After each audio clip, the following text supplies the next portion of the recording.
The United Nations withdrawal from the airport in Mogadishu signalled a further descent into chaos. Somalis grabbed whatever belongings and food were left behind by the UN, while militiamen tried to reimpose gun law at the airport. But hordes of looters desperate to take whatever they could defied the heavily armed clansmen. Militiamen on gun-mounted trucks were at first unable to rein in the looting frenzy. Explosions went off at the end of the runway. The events that triggered the looting began at dawn.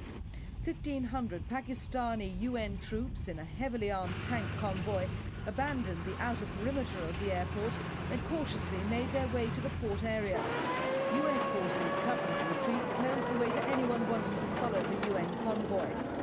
Barbed wire was placed on the beach area while American forces took up fortified positions.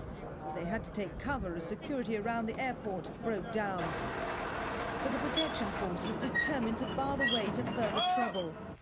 Many Somalis, however, were willing to take chances to get at what was left behind. American commander Anthony Zini conceded the speed of the invasion was a surprise. No, I was hoping that we could get police in position first. I think the crowds and the very efficient withdrawal caused the people to come out of the woodwork a lot quicker. We watched the technicals come in. It was obvious from the beginning that they were pushing people back and clearing it.